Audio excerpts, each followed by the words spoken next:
అనుమానం పెనుభూతమైంది.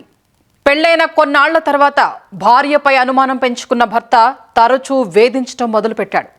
పెద్దలు పంచాయతీ పెట్టి సర్ది చెప్పినప్పుడు కొన్నాళ్లు బాగానే ఉన్న భర్త చివరకు దారుణానికి ఒడిగట్టాడు.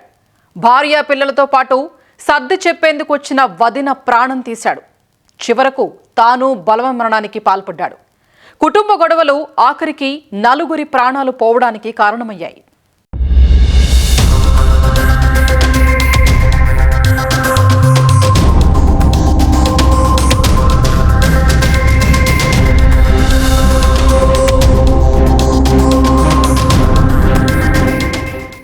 వికారాబాద్ జిల్లా కుల్కచర్ల మండల కేంద్రంలో దారుణం జరిగింది.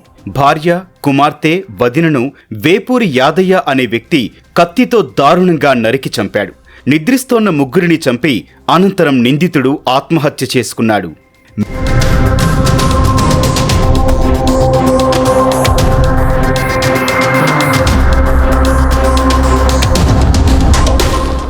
మహబూబ్ నగర్ జిల్లా గండీడ్ మండలం పగిడియాల్కి చెందిన అలివేలుతో వేపూరి యాదయ్యకు వివాహం జరిగింది.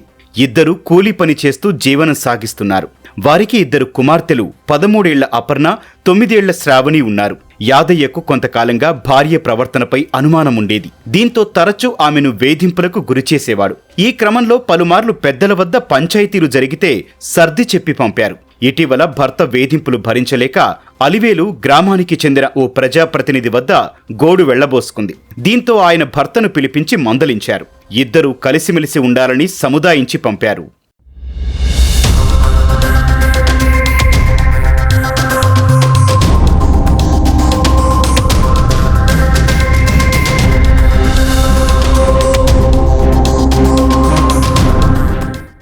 మా డాడీ చెప్పకుండా అయ్యలతో పోయింది. పోతే మా డాడీ నా తానికి వచ్చి అడిగిండు, నా తానికి వచ్చిందా అంటే రాలేదని చెప్పిన. మళ్ళీ నేను మా డాడీ ఇద్దరం కలిసిపోయినాం. మా పెద్దమ్మని అడిగితే ఆడలేదని చెప్పింది. ఇంకో పిన్నిని అడిగితే ఆడలేదంటే ఇంటికి పోయినాం. వస్తుందా మనం చూసినాం, రాలేదు. 7 గంటలకు అట్లా ఫోన్ చేసిండు అయ్యా. ఫోన్ చేసి రమ్మని చెప్పిండు. నేనే ఉంటాడు రాండి అంటే పోయినాము.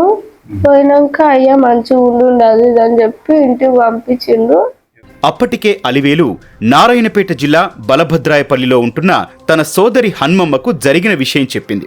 దీంతో ఆమె మాట్లాడటానికి కుల్కచర్లకు చేరుకుంది. హన్మమ్మ తన ఇంటికి రాగానే యాదయ్య కోపోద్రిక్తుడయ్యాడు. చీటికి మాటికి భార్యాభర్తల వివాదంలో తలదూర్చుతున్నావని మండిపడ్డాడు. ఆమె వల్లే తన భార్య మాట వినటం లేదని అనుకున్నాడు.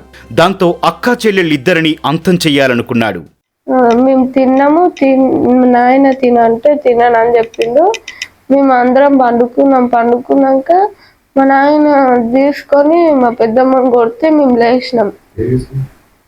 కల్వరా దాంతోనే కొడితే మేము లేచినాం. మా అమ్మ ఆపుతుంటే మా అమ్మని మా పెద్దమ్మని ఇద్దరిని కలిసి కొట్టిండు. కొట్టిన తర్వాత నేను వాళ్ళు చనిపోయిన తర్వాత మా నాయన మీరు ఇద్దరు ఉండి ఏం చేస్తారు అని చెప్పిండు.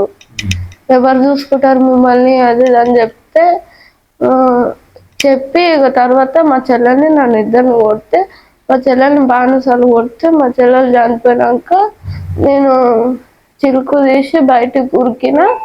మా నాయన ఇక నేను ప్రభాంకులతో పోయి తోలుకొని వచ్చిన. భోజనాల తర్వాత అంతా నిద్రకు ఉపక్రమించారు.